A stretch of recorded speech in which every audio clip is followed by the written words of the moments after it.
오늘 우리에게 주시는 하나님의 생명의 말씀, 야고보서 2장 1절에서부터 13절의 말씀까지 믿음으로 함께 봉독합니다.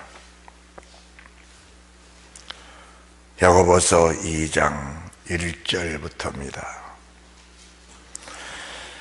내 형제들아, 영광의 주 곧 우리 주 예수 그리스도를 믿는 믿음을 너희가 받았으니 사람을 외모로 취하지 말라.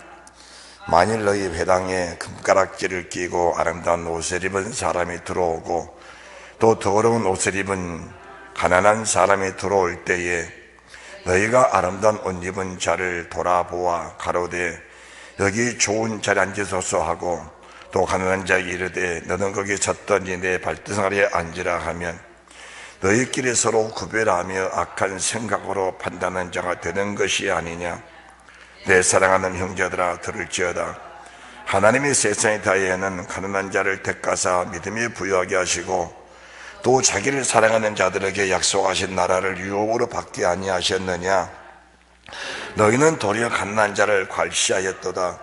부자는 너희를 압제하며 법적으로 끌고 가지 아니하느냐. 저희는 너에게 대하여 일컫는 바 그 아름다운 이름을 해방하지 아니하느냐. 너희가 만약 경에 기록한 대로 내 이웃 사랑하기를 내 몸과 같이 하라 하신 최고한 법을 지키면 잘하는 것이오니와 만일 너희가 외모로 사람을 취하면 죄를 짓는 것이니 율법이 너희를 범죄자로 정하리라. 누구든지 온 율법을 지키다가 그 하나에 거치면 모두 범한 자가 되나니 간음하지 말라 하시니가 또한 살인하지 말라 하셨은즉 내가 비록 간음하지 아니해도 살인하면 율법을 범한 자가 되느니라. 너희는 자유의 율법대로 심판받을 자처럼 말도 하고 행하기도 하라. 공의를 행하지 아니하는 자에게는 공의가 없는 심판이 있으리라. 공의는 심판을 이기고 자랑하느니라. 아멘. 야고보서 2장 1절에서부터 13절까지의 말씀을 우리가 믿음으로 함께 봉독을 했습니다. 오늘 본문의 말씀 속에서는 2장 1절 말씀, 내 형제들아, 영광의 주 곧 우리 주 예수 그리스도를 믿는 믿음을 너희가 받았으니, 오늘 본문의 말씀 2장 1절을 중심으로 하여 예수 그리스도를 믿는 믿음이란 제목으로 말씀을 드릴 때에 하나님의 은혜와 복과 생명이 넘쳐나시기를 주 예수 그리스도 이름으로 축원드립니다. 아멘. 성경에는 부자도 있고 가난한 자도 있습니다. 부자와 가난한 사람이 차이점이 되어야는 오늘 우리가 함께 봉독한 성경 5절 말씀을 보시면은 내 사랑하는 형제들아, 들을지어다. 하나님이 세상에 대하여는 가난한 자를 택하사 믿음에 부여하게 하시고 또 자기를 사랑하는 자들에게 약속하신 나라를 유업으로 받게 하지 아니하셨느냐. 이렇게 말씀하십니다. 내 사랑하는 형제들아, 들을지어다. 하나님이 세상에 대하여는 가난한 자를 택하사 믿음에 부여하게 하시고 가난한 자를 택하사 믿음에 부여하게 하시고 자기를 사랑하는 자들에게 약속하신 나라를 유업으로 받게 하지 아니하셨느냐. 여기서 가난하다라는 말씀은 그냥 돈 없어서 가난하다, 돈 못 벌어서 가난하다, 이런 가난한 그런 기준으로 말씀하시기보다는 어떻게 보면은 주님을 사랑하는 사람들의 마음을 말한 것이라 그렇게 봅니다. 우리가 물론 돈 없어 가난한 것도 가난한 겁니다. 벌지 못해 가난하고 원치 않게 가난하고 이런 가난한 것도 가난한 것이지만은 그 가난 자체가 오늘 말씀하는 것은 아니라고 봅니다. 만약 그렇다면은 교회 안에서 가난한 모든 사람들이 믿음에 부여해야 되는데 또 그렇지만 않은 것 같아요. 물론 가난한 사람들이 좀 더 기도하고 더 주님을 사랑하는 그런 마음들도 있는 줄 압니다. 그러나 세상의 부한자들도 돈 많이 가진 사람들도 주님을 사랑하고 뜨겁게 주님을 사모하는 사람들도 우리가 있다는 것을 잘 압니다.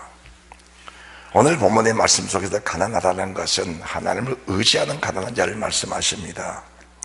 본인의 가난 자체가 어떤 스트레스나 올무가 되지 않고 어떤 본인의 가난이 비굴한 그런 상태가 되지 아니하고 그 가난한 자체로 하나님을 잘 섬기면서 오히려 가난이 믿음에 부여하게 되는 주의 은혜가 넘쳐나는 그 가난한 자를 지금 주님께서 말씀하고 계시다는 사실을 저희들이 알고 있습니다.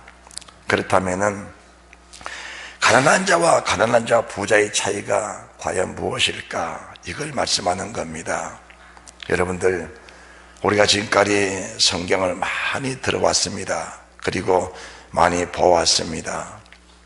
성경 말씀을 늘 분별하면서 깨닫게 되는 것들은 이 말씀을 주신 하나님의 목적이 어디에 계시느냐, 하나님의 의도가 어디 계시느냐, 우리가 그것을 분별할 수 있으면은 우리 자신들이 믿음으로 사는 길에 도움이 되고 능력이 될 줄 그렇게 믿습니다.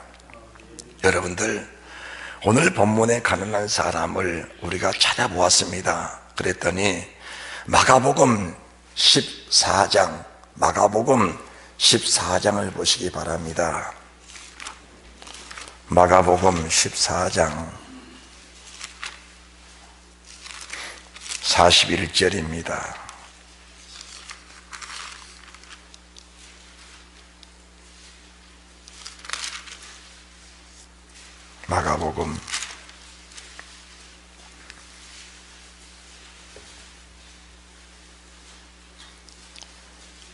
마가복음 12장을 보시기 바랍니다.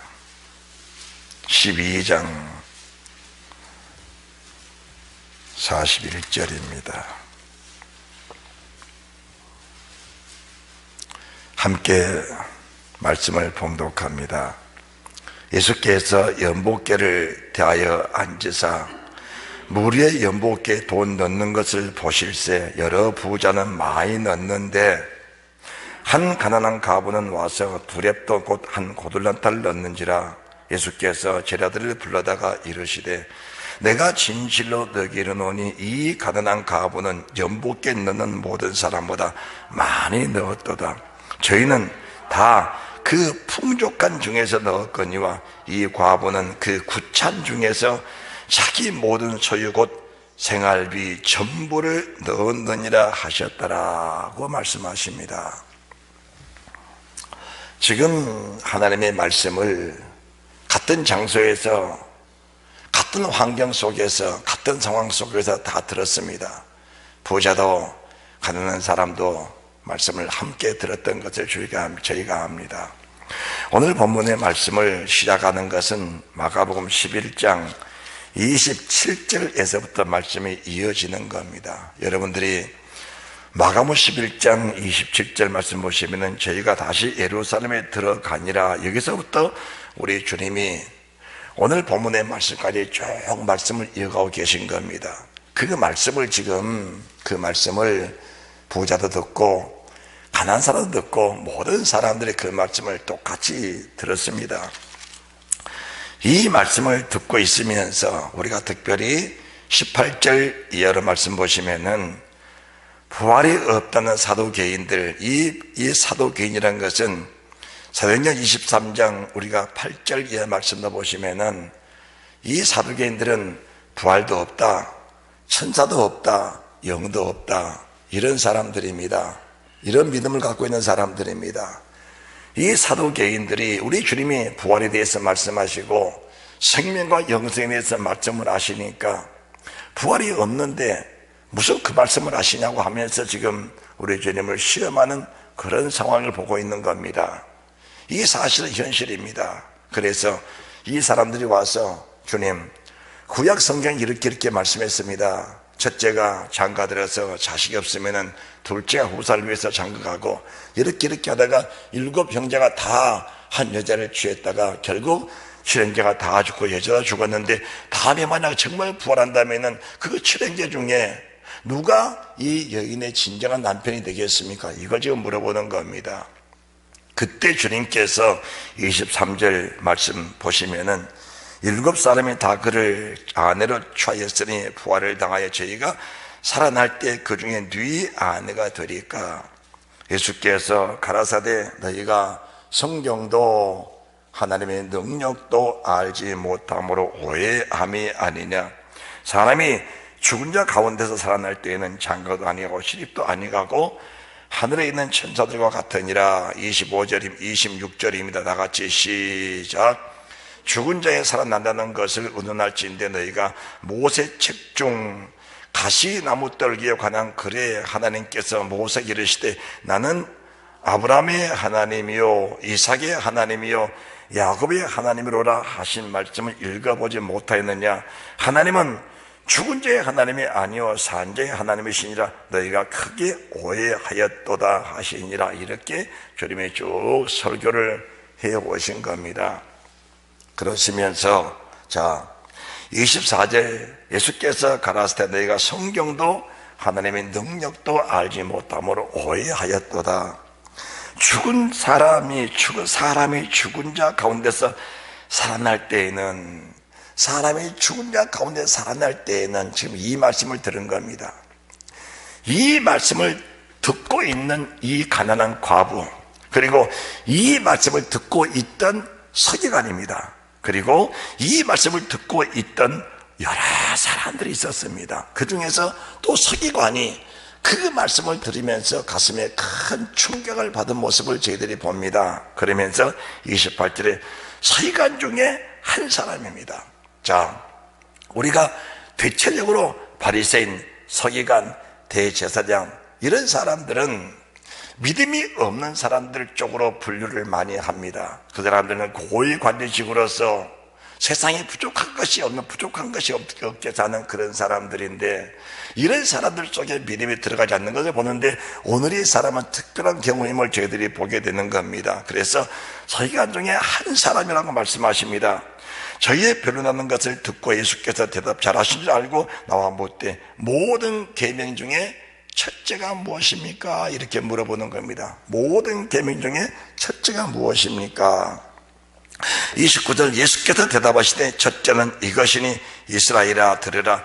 줄곧 우리 하나님은 유일한 주시라. 내 마음을 다하고 목숨을 다하고 뜻을 다하고 힘을 다하여 주 너희 하나님을 사랑하라 하신 것이요. 둘째는 이것이니 내 이웃을 내 몸과 같이 사랑하라 하신 것이라. 이에 더 큰 계명이 없느니라. 자, 부활 논쟁을 하는 가운데서 많은 부자들이, 많은 서기관들이, 많은 가난한 사람들이 이 부활 논쟁을 다 들은 겁니다. 주님이 계신 곳마다 사람들이 많이 모였죠. 때로는 수만 명씩도 모이고, 때로는 용신할 틈이 없도록 많은 사람들이 모였음을 저희들이 압니다. 그런데 그 수많은 무리 속에서 이 말씀을 듣고 정말 은혜를 받은 사람, 충격을 받은 사람, 그저 설교니까 저렇게 하겠지라고 그냥 대충 듣고 있는 사람들도 있을 줄 압니다. 그리고 나서 이제 말씀을 마치시는 가운데 헌금하자라는 순서가 있었습니다. 그런데 보십시오. 오늘 본문의 말씀 속에서 가난한 과부는 지금 왜 자기 생활비 전부를 넣었다라는 것을 말씀하십니까? 저는 이 말씀을 보면서 12장 18절 이하로 부활 논쟁입니다. 부활 논쟁. 정말 죽은 자가 다시 살아나는 부활이 있다면은 내 자신도 언젠가는 주님 부르실 때 세상을 떠나 주님이 재림하는 그때 내 몸이 부활할 것인데 그 부활절 내가 어떻게 단장할 것인가 하는 것을 이 여인, 이 가난한 과부는 깊이 생각을 했다 그 말입니다. 생각을 했습니다. 그리고 나서 맺어진 결정이 지금 내가 가지고 있는 생활비 불ẹp돈 한 고들한테입니다. 돈 얼마 안 됩니다. 얼마 안 됩니다. 이것 내 생활비 전부인데 이걸 주께 드려서 내 믿음을 표시해 드리자는 겁니다. 자, 우리가 은혜를 받게 되면 은혜가 무엇인가라는 것을 우리가 압니다. 은혜가 무엇인가? 사람들이 은혜를 받았다고 하면은 그냥 율동을 하고 박수 치고 찬양 부르고 말씀 잘 듣고 은혜 받았다 이렇게 표현을 합니다. 물론 그 자체도 은혜라고 말씀을 드리는 겁니다. 그런데 진정한 은혜가 무엇인가? 정말 은혜를 받으면은 나타난 현상은 동일합니다. 나타난 현상은 동일한데 오늘의 서기관처럼 주여 계명 중에 첫째가 무엇입니까? 라는 것을 반드시 묻게 되는 겁니다. 첫째가 무엇입니까? 그 다음 둘째가 무엇입니까? 그것은 모든 믿는 사람들에게 동일하게 이어주시는 그런 믿음의 결론이라는 것을 알게 되는 겁니다. 그래서 주님이 말씀하십니다.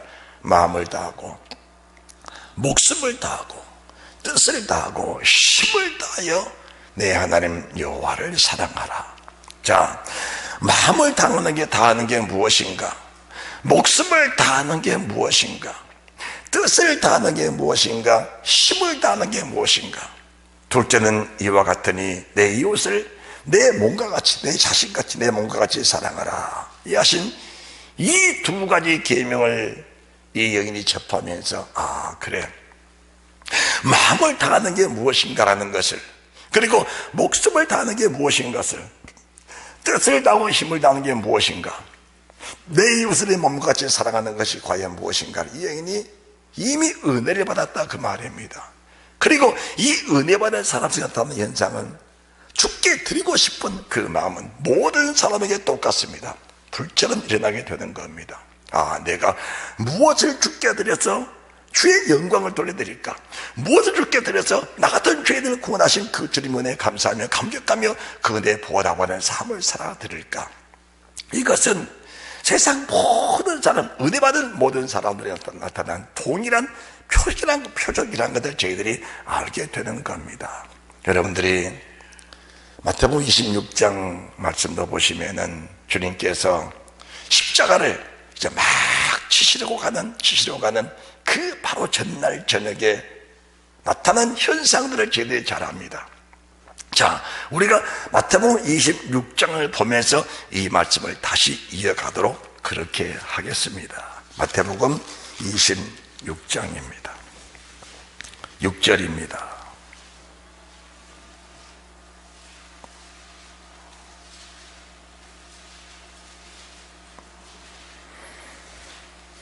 함께 봉독합니다.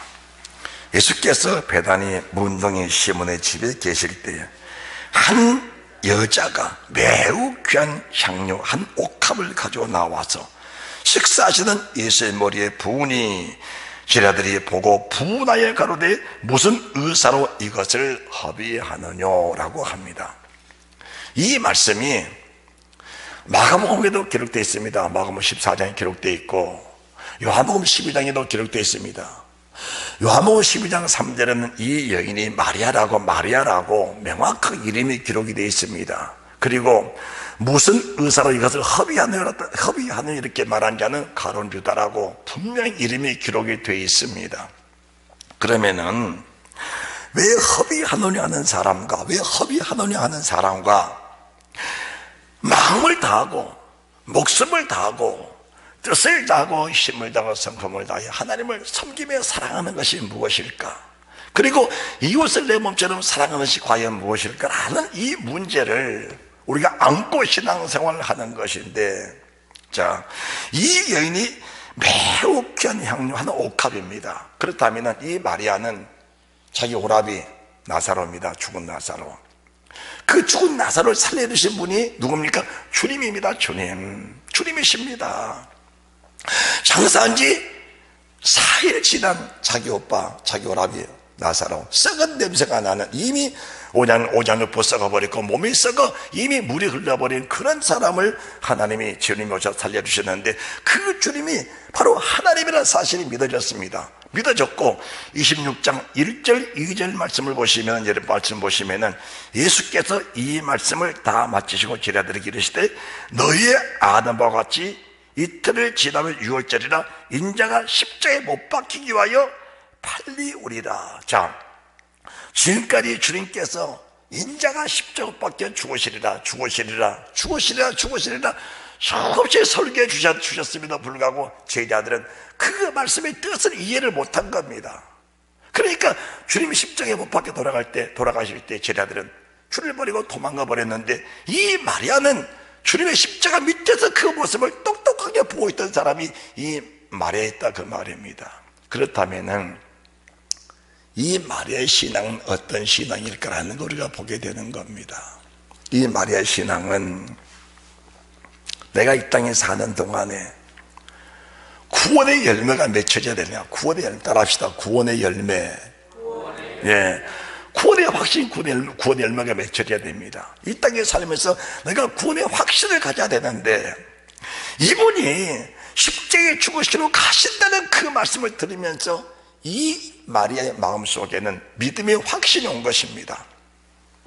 내가 이 땅에 살면서 구원의 확신이 있어야 이 구원의 확신을 가지고 세상 떠날 때 구원이 이루어지는 것이고, 다시 주님 재림할 때 영광의 부활체로 나오는 것인데, 이 우리 주님께서 십자가에 피 흘려 죽으신다는 말씀을 들었을 때 저분이 피를 쏟아줘야 내가 구원받는 사실이 확실하게 믿음으로 왔다, 그 말입니다. 왔습니다. 그렇다면은 내가 십자가에 100번 천번 죽어도 나는 내 죄를 속할 수 없는 그런 죄인인데, 하나님이 사람으로 오셔서 나 같은 죄인을 위해서 십자가에 피를 쏟아주신다는데, 그 피를 쏟으러 가신 그 주를 위해서 내가 무엇을 할까?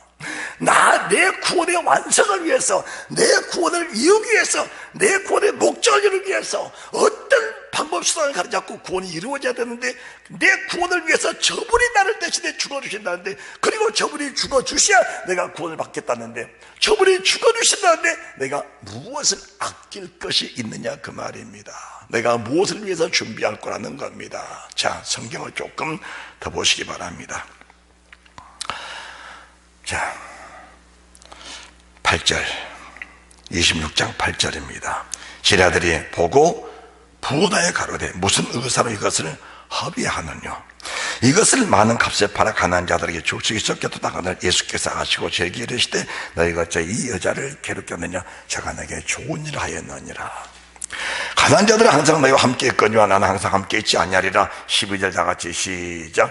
이 여자가 내 몸에 향료를 부은 것은 내 장사를 위하여, 내 장사를 위해서. 이미 주님이 죽으신다 하셨을 때 이분이 십자가에 죽으시고 피 흘려 주셔야 내가 구원받는 사실을 믿어졌던 이 여자 말입니다. 정말 이 사실이 믿어져야 될 사람들은 정작 주님의 제자들인데, 주님의 제자들조차도 믿어지지 않는 이 사실이 주의 말씀을 통해서 믿어졌을 때 오는 현상들이 뭡니까?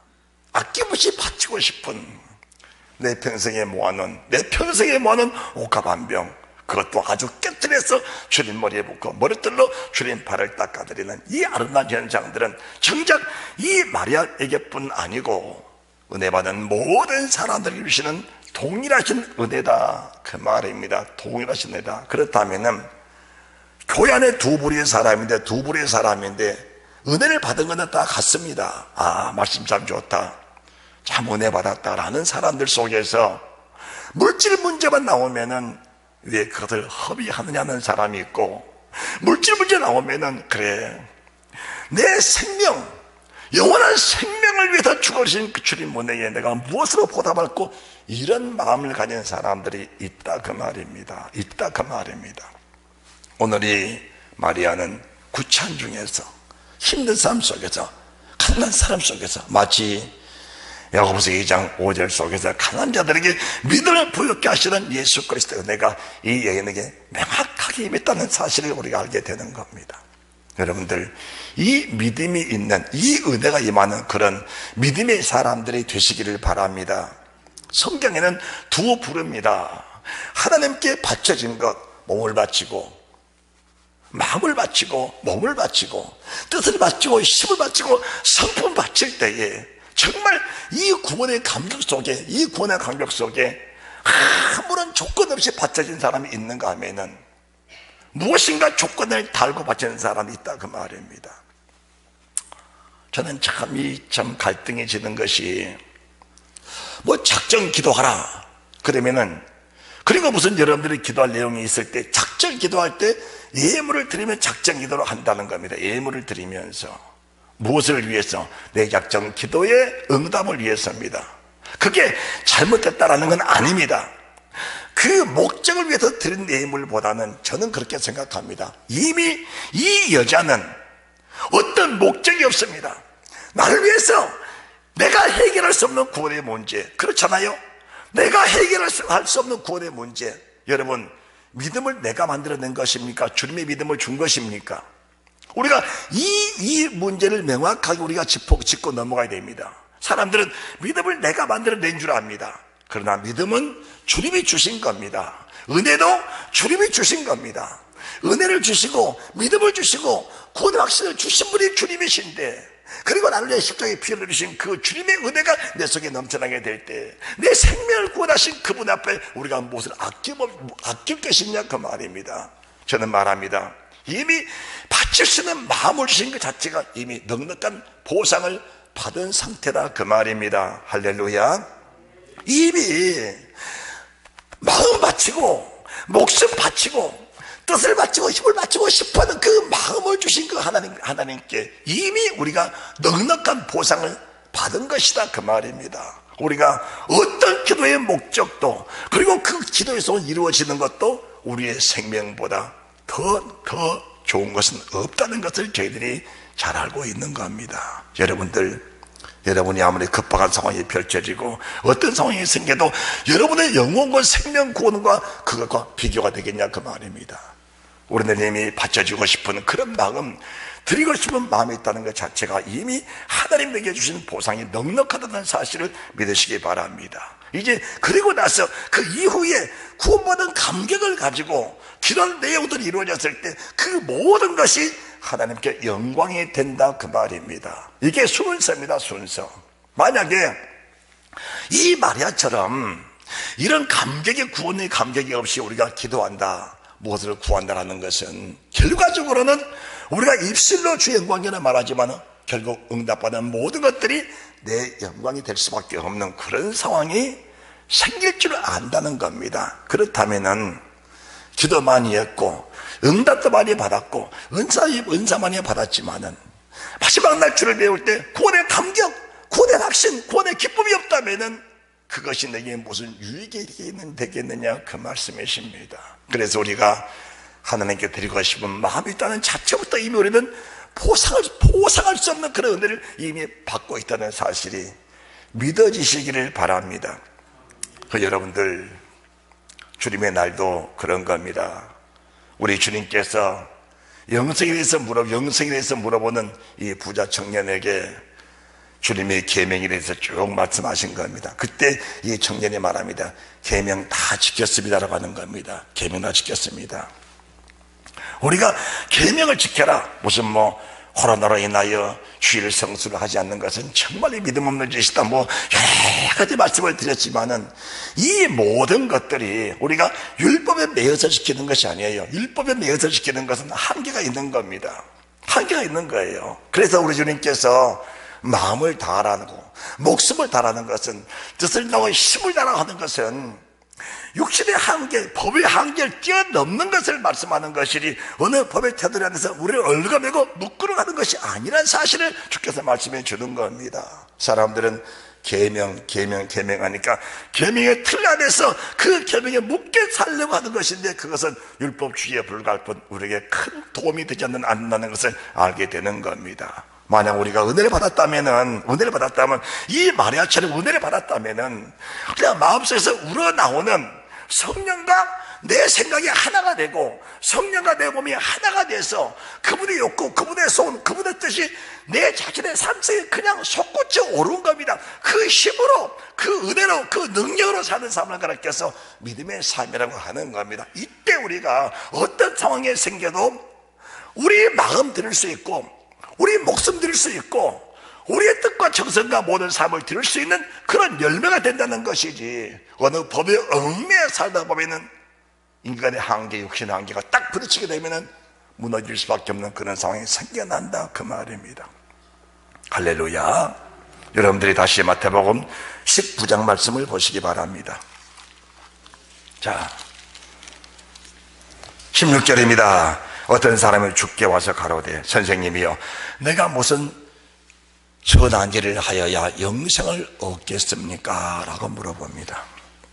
그때 주님께서 생명에 들어가려면 뭘 지켜라? 계명들을 지켜라는 겁니다. 계명이 무엇입니까? 살인하지 마라, 가늠하지 마라, 도둑질하지 마라, 거짓증하지 말라, 내 부모를 공경하라, 내 이웃을 내 몸과 같이 사랑하라. 주여, 이것은 어려서부터 내가 다 지켰습니다. 그럼 무엇이 부족합니까? 그래, 네 소유 다 팔아서 가난한 사람이 죽어 나를 쫓으라. 그러면 하늘에서 네게 보화가 있으리라. 이 청년이 재물이 많음으로 그 말씀을 듣고 근심함에 가니라. 다른 성경에는 그 말씀으로 인하여, 그 말씀을 듣고, 그 말씀 때문에, 그 말씀을 듣고, 그 말씀으로 인하여, 그 말씀 때문에. 네. 그러니까 지금 이 사람이 누구냐? 가룟 유다처럼 외형적으로는 믿음으로 사는 것 같은데 물질 문제에 딱 부딪혀버리니까 왜 그것을 허비하느냐, 이렇게 나온 거거든요. 그러니까 겉으로는 은혜 받다고 하는데 이미 속사람은 아직도 세상 것에 물질에 매여 있는 이런 상태가 어떻게 천국이 되겠냐, 그 말입니다. 여러분, 가난한 자 하니까 가난해서 물질에 매여 살면서 찌들어 사는 그런 가난한 자를 하나님 믿음에 부여하시다, 그 말씀은 아닙니다. 그 말씀은 아니에요. 여러분들, 그 말씀에 여러분들이 말씀에 대해 자유함을 누리시길 바랍니다. 사람들은, 가난한 사람들은 보면 대부분의 공통점이 뭐냐? 물질에 찌들어 있는 겁니다. 물질에 찌들어 있어요. 저부터 그래요. 제가 나서부터 지금까지 재물을 가지고 살아본 일이 없잖아요. 나서부터 지금까지. 만약 저 같은 사람이 재물을 모으려고 했다면 제 아내가 같이 앉아 예배를 드리고 있습니다만은 아마 못해도 10억, 20억, 30억은 모아놨을 거예요. 못해도, 아무리 못해도 몇십억은 모아놨을 거예요.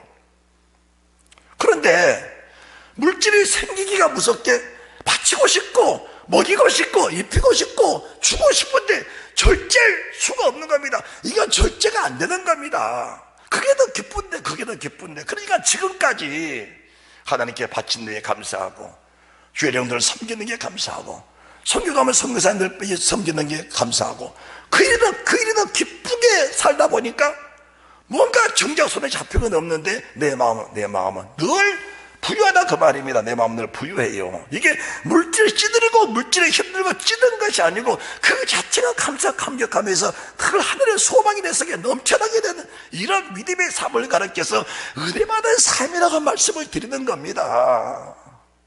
우리가 은혜받다 하면서 속에 탐심, 욕심 버리지 못하면 그 자체가 뭡니까? 그 자체가 우상 숭배를 사는 것이다, 그 말입니다. 천국과는 관계가 없는 거예요.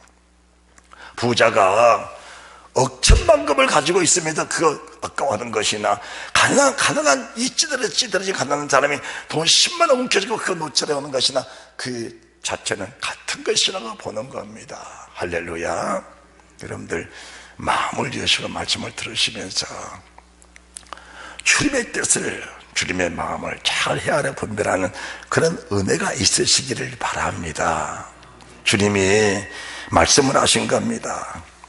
자, 21절 예수께서 가라사대 내가 온전하고자 할진대 가서 내 소유를 팔아 가난한 자들을 주라. 그리하면 하늘에서 보가 내게 있으라. 그리고 와서 나를 쫓으라. 그 청년이 재물이 많음으로 이 말씀을 듣고 이 말씀, 재물을 바치라는 말씀을 듣고 그 자체가 부담이 됐다, 그 말입니다. 자, 사람들의 공통적인 대답이 돈이 좋습니까? 천국이 좋습니까? 물어보면 하나같이 다 천국이 좋다고 합니다. 여러분도 돈이 좋습니까? 천국이 좋습니까? 돈이 좋아요? 천국이 좋아요? 여러분의 몸이 귀합니까? 천국이 귀합니까? 죽을까만 무서워 죽음의 종로로 가는 것 자체는 천국이 아닌 거예요. 여러분이 함부로 살아가는 거 아닙니다. 막 살아라, 그게 아니에요. 주님의 종을 통해 선포된 말씀이 무엇을 의미하는지 우리가 잘 알아야 된다, 그 말입니다. 우리가 법에 얽매여 사는 사람들은 믿음이 좋은 것 같습니다. 자, 오늘이 청년 어떤 사람입니다. 믿음 좋은 것처럼 보인 겁니다. 계명 철저하게 잘 지켰습니다. 그런데 정작 주님께서 네 마음과 네 목숨과 네 뜻과 네 힘을 이렇게 말씀하니까 이 청년은 이미 무너져 버렸다 그 말입니다. 이미 무너져 버렸어. 이것은 외형적인 믿음입니다. 어떻게 보면은 할례받지 못한 그런 믿음이다 그 말입니다. 마음의 할례입니다. 신비에 새겨지는 말씀 속에서 그 말씀 내에서 운동하는, 그 능력 있게 운동하는 그런 상태의 믿음이라고 볼 수 없는 겁니다. 이 말씀으로 인하여, 이 말씀을 듣고 이 말씀 때문에 아까 말씀하신 과부, 불ẹp돈 한 고돌라터를 넣었던 그 과부는 헌금하라, 돈 많이 내라, 내 짐을 팔아서 내게 바치고 나를 따라오너라, 이 말씀 안 하셨습니다. 이 말씀 안 하셨어요. 우리 주님께서 영생에 대해서, 부활체에 대해서 말씀하시니까 그 말씀 듣고 정말 내가 내 영혼을 구원하고 내 생명을 구원하신 주님께 내가 무엇을 바칠까라는 그런 불같은 그런 마음이 일어났을 때 모든 사람에게 이르시는 정말 정확한 은혜가 바로 이 은혜다 그 말입니다. 이 은혜다 그 말입니다. 우리 마태복음 26장에 말씀하신 이 마리아의 은혜도 바로 그 은혜입니다. 언제 마리아에게 주님이 돈 바치라 말씀했습니까? 그런 설교 안 하신 겁니다. 내가 죽으러 간다, 이 말씀 한마디입니다. 내 장사를 준비했다, 이 말씀 한마디거든요.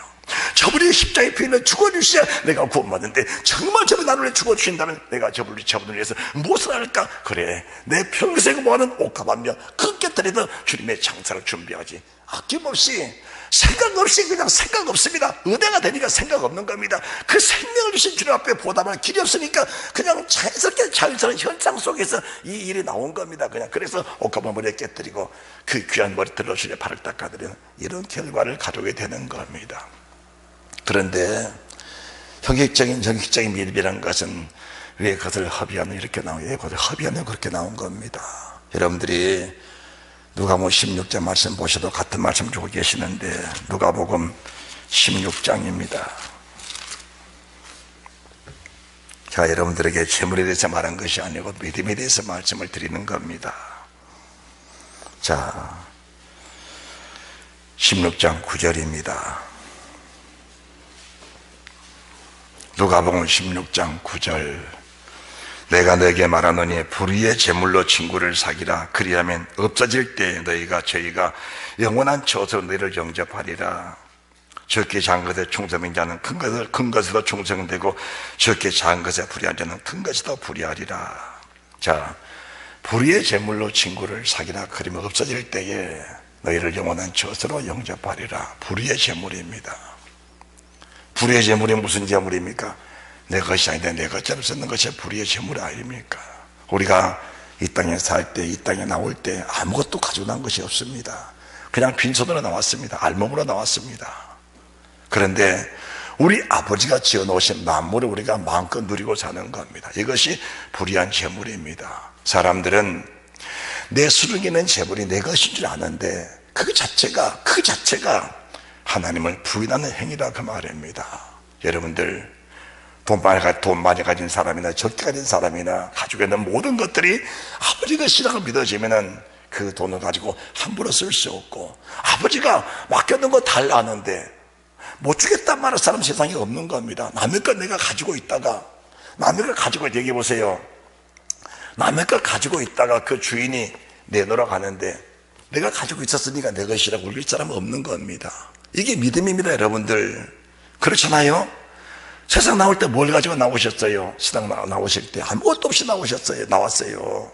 그런데 나와서 우리가 많은 걸 가지고 있는 겁니다. 이렇게 가지고 있는데 이게 남의 것입니다, 다. 주인이 언젠가 그거 돌려달라 하면은 이거 내가 오랫도록 가지고 있으니까 이거 내 것이다, 이렇게 말할 사람 없는 겁니다. 아, 주인님 달라면 그냥 남의 것을 그 주인에게 맡겨놓은 거니까 그냥 주인께 자연스럽게 돌려주는 것이 현실입니다. 그게 불의한 재물이거든요. 그게 불의한 재물입니다. 그러면은 11절, 너희가 만약 불의한 재물에 충성치 아니하면 누가 참된 것을 너희에게 맡기겠느냐? 너희가 만약 남의 것에 충성치 아니면 누가 너희의 것을 저에게 맡기겠느냐라고 하시면서 지팡이 두 주인을 섬길 수 없다라고 하시면서 중요한 말씀 보시면은 14절 여러분들의 말씀을 또박또박 잘 보시기 바랍니다. 14절 시작. 바리새인들은 돈을 좋아하는 자라 이 모든 것을 듣고 비웃거늘. 우리가 아까 부자 청년 똑같은 말씀 주고 계시잖아요. 똑같은 말씀. 이 말씀을 듣고 이 말씀으로 인하여 이 말씀 때문에 자 바리새인들이 이 말씀을 듣고 자 이 모든 것을 듣고 주님의 설교를 다 들었는데 듣고 어떤 현상이 생기냐? 비웃거늘 그런 겁니다. 비웃거늘.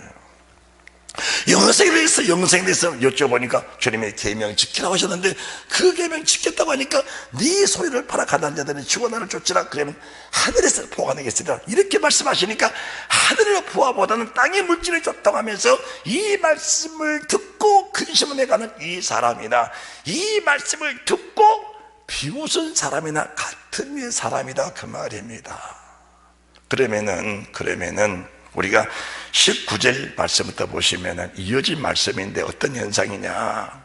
말씀을 듣고 비웃는 사람과 말씀을 듣고 충격을 받고 은혜를 받고 믿음을 갖는 사람과의 그 차이점에 대해서 지금 말씀을 주는 것이거든요. 마치 야고보서 2장 5절 말씀에 가난한 자들에게 주님의 믿음의 부여께 대해서 하나님을 사랑하는 마음을 주시고 그 사랑하는 사람들에게 주시는 하나님 나라를 유업으로 받는 그 사람의 모습을 지금 똑같이 주고 계시는 겁니다. 똑같이 주고 계시는 거예요. 그러면서 이제 이 말씀을 듣고 비웃는 사람이 이런 사람이 되고 이 말씀을 듣고 되어지는 사람은 이런 사람이라는 것을 주님이 명확하게 구분을 지어주신 말씀이 19절의 말씀이다 그 말입니다. 구분을 지어주신 말씀이 상가 듣고 여러분들이 믿음을 잘 정리하는 은혜가 있으시기를 바랍니다. 할렐루야. 자, 한 부자가 있어 자제국과 고운 베옷을 입고 날마다 호화를 연락하는데 나사로라 이름한 한 거지가 헌들 아뢰며 그 부자의 대문에 누워 부자의 상에 떨어진 것으로 배불리려 하며 심지어 개들이 와서 그 헌들을 핥더라. 이렇게 되면은 자, 우리가 지금 야고보서 2장 말씀 보시면은 내 이웃을 내 몸처럼 사랑하는 것은 최고의 법이에요. 최고의 법 따라합시다. 최고의 법. 예, 정말 부자가 믿음이 있었다면 자기가 자기의 주시는 이 재물 내가 아닙니다. 주님의 것입니다. 그러면은 내 집에 있는 거지 나사를 보면서 생각이 있을 거면 생각이 있어요. 나는 고운 베옷을 입고 날마다 호화를 연락하는데 저 거지 야 먹는 게 너무 부실어. 저러다 죽겠다. 저러다 굶어 죽겠다. 저러다 병들어 죽겠다. 영양실조 건드겠다. 너무나 옷이 흐르면서 춥겠다. 덥겠다. 이걸 보고 모르겠냐 그 말입니다. 정말 은혜를 받았다면은 정말 은혜를 입었다면은 마리아가 내가 너를 위해서 죽으리라 말씀하니까 주님 나를 죽어주신다면은 내가 준비해서 무엇을 준비할까? 저분이 내 생명을 구원하시려고 내 영혼을 구원하시려고 죽어주신다는데 내가 그분을 위해서 무엇을 준비할까?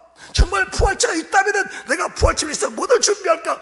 이 가난한 가부의 마음이나 마리아의 마음이나 같은 마음이라는 사실을 말씀해 주는 겁니다. 이 부자도 이미 주님이 말씀을 주셨잖아요. 그 말씀 주셨는데 그 말씀을 비웃어버리니까 말씀 자체가 내게는 해당이 안 된다 그 말입니다. 말씀을 안 들은 게 아닙니다. 말씀을 들었는데 비웃어버렸고 말씀을 들었는데 그 말씀으로 인하여 주님을 떠나가버린 사람 같은 류의 사람임을 저희들이 보여주고 계신 겁니다. 그래서 말씀드렸는데 말씀을 듣고 은혜를 받지 못한 사람들, 말씀을 듣고 변화가 안 된 사람들은 구원의 소망 자체가 어떻게 보면은 사람의 힘으로 안 되는 것이 구원인데 여러분들이 스스로 마음을 찢는 그 은혜가 있어야 될 줄 믿으시기 바랍니다.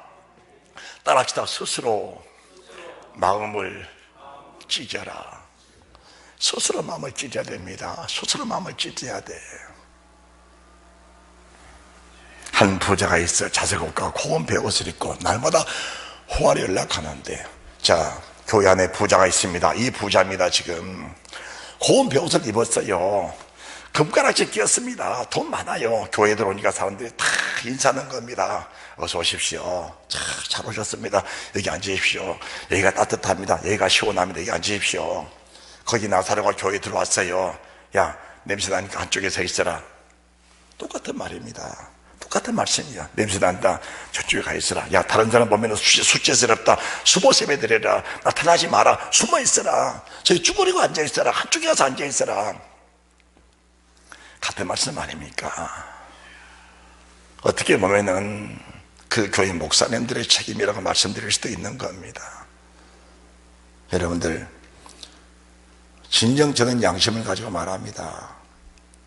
누구를 귀하게 여기고 누구를 천히 여기는 그런 생각 갖고 목회 본 일이 없습니다.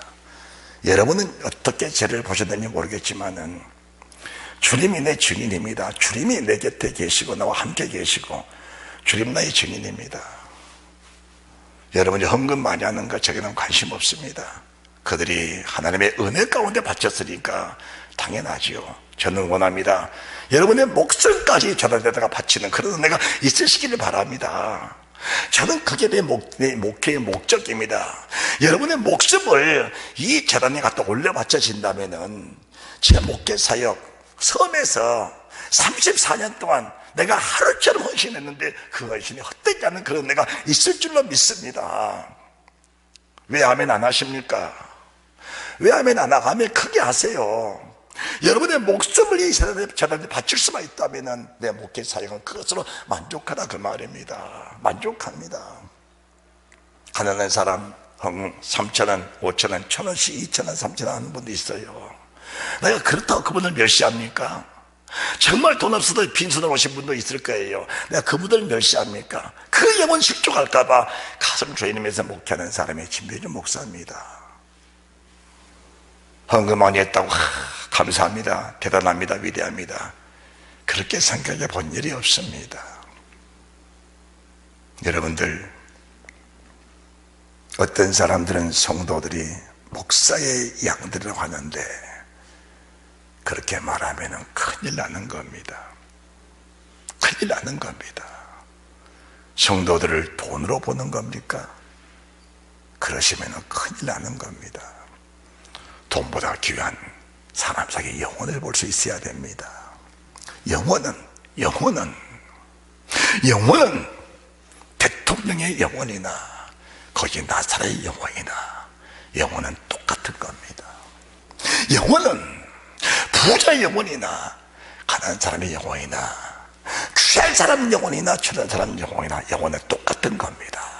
그 영혼이 지금 이 순간에 주님 품에서 사느냐 아니면 독단지로 혼자 사느냐, 그 영혼이 주님과 함께 사느냐 아니면 홀로 서서 사느냐라는 것을 우리가 분별할 수 있어야 됩니다. 그런데 불행하게도 홀로 사는 영혼은 없는 겁니다. 주님이 계시지 않으면 반드시 마귀가 있는 겁니다. 여러분들, 사무엘상 12장입니다.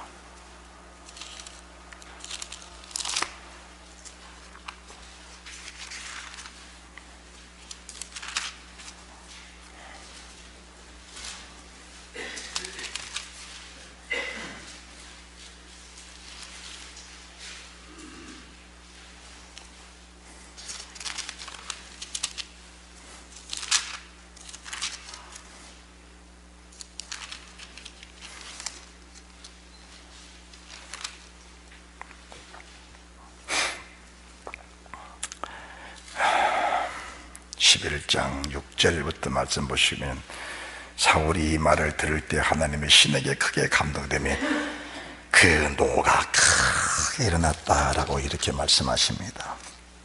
그런데 이 사울이 결국 하나님의 신이 떠나버리니까 무슨 일이 생기냐? 악신이 그를 붙잡아 버린 겁니다. 여러분들이 이 말씀을 보시면서 하나님의 신에 감동될 때는 하나님의 사람인데 하나님의 신에 떠나버리면은 마귀의 사람이 바로 되어버린다는 것을 알아야 됩니다. 영적 세계는 그런 겁니다. 하나님의 신에 감동될 때는 하나님의 사람인데 육신의 생각 들어가서 하나님의 신 떠나버리면은 그때부터는 사단이 그를 붙잡아 버린 건, 악신이 그를 주장해 버린 겁니다. 이 말씀을 보시면서 여러분들이 평생을 믿음으로 잘 살아야 됩니다. 평생을 믿음으로 잘 사시는 그 은혜가 있으시기를 바랍니다. 여러분이 믿음으로 살지 못하면은 결과적으로는 사탄 여러분을 주관할 수밖에 없는 그런 일들이 생겨나게 되는 겁니다. 정말 저는 이 사람 사울을 보면서 참 마음 아플 때가 있습니다. 그리고 경각심을 가질 때가 있습니다. 오늘은 내가 성령 충만해서 믿음으로 살지만 어느 순간에 인간의 욕심이 들어가 버리면 성령 떠나가고 사탄이 날 주관해 버리면 그 사람이 결과적으로는 추하게 되는 사실을 저희들이 잘 압니다. 믿음으로 잘 사는 은혜가 있으시기 바랍니다. 자, 다시 누가복음에 들어갑니다. 16장 14절. 누가복음 16장 14절 다시 들어갑니다. 바리새인들은 돈을 좋아하는 자라 이 모든 것을 듣고, 이 모든 것이 이 모든 말씀입니다.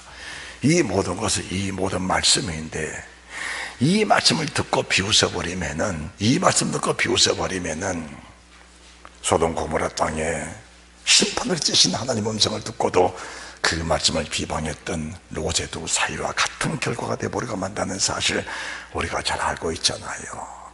여러분, 오늘 설교를 들으면서 여러분 자신들을 잘 측정하시면서 정말 이 말씀이 내게 그대로 임하셔서 은혜가 있어 생명이 있어서 내가 주를 위해서 무엇을 할고, 내가 주를 위해서 무엇을 바칠까, 하나님의 성령의 감동 받은 대로 사는 그런 믿음의 은혜가 있으시기를 바랍니다. 자, 19절입니다. 한 부자가 있어 자색 옷과 고운 베옷을 입고 날마다 호화에 연락하는데 얼마나 좋았습니까? 얼마나 좋았어요. 날마다 복된 삶을 살았습니다. 많은 사람들이 존경도 받고 많은 사람이 칭찬도 받고 영광도 받았습니다. 그리고 정작 본인 자신 돈 많으니까 믿음에 부유한 줄 알았겠지요. 믿음에 부유한 줄 알았겠지요. 본인이 믿음 없어 지옥 간다는 생각 한 번도 안 해봤을 겁니다. 왜요?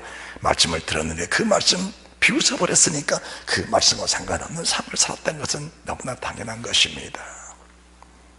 말씀을 증거하는 자를 사람으로 보지 마시고, 하나님 말씀을 잡는 순간 하나님이 내게 말씀한 사실이 여러분 속에 믿어져야 그 말씀이 진실로 여러분 속에 믿음으로 들어간다는 사실을 믿으시기 바랍니다.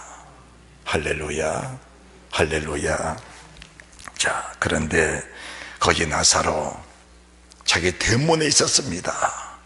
하루 몇 번씩 봤겠지요. 그런데 관심 없었습니다.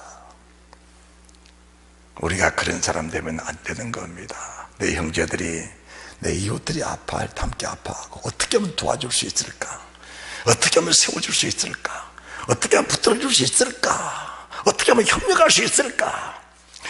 그것이 내 자신도 모르는 사이에 내 몸에 배어 있는 겁니다. 믿음의 사람은 그런 겁니다. 저는 다른 사람 보지 않습니다.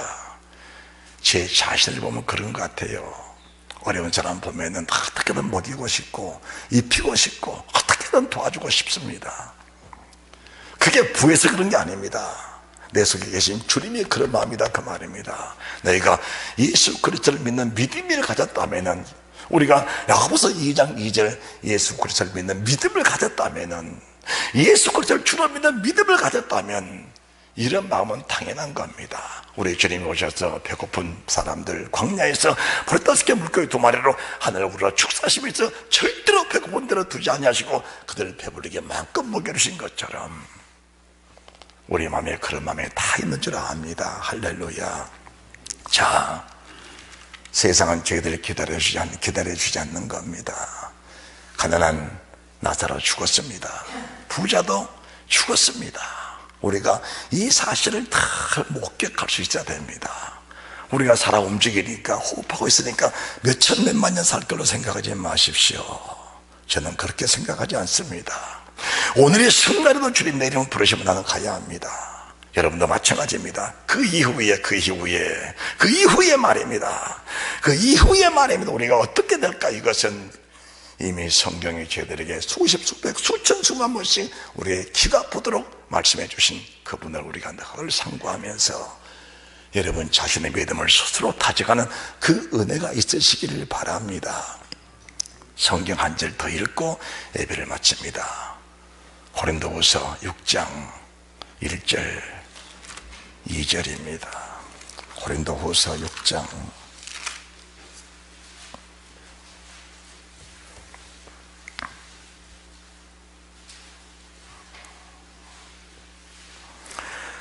함께 믿음으로 봉독합니다.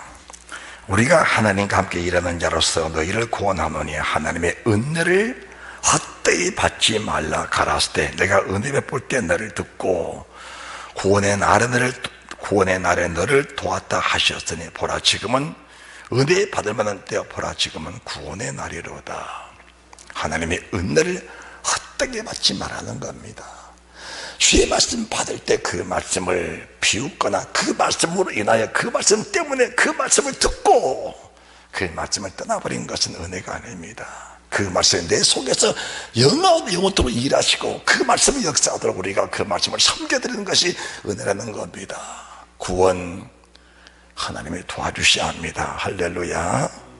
구원 하나님이 도와주셔야 됩니다. 그분의 절대적인 은혜입니다.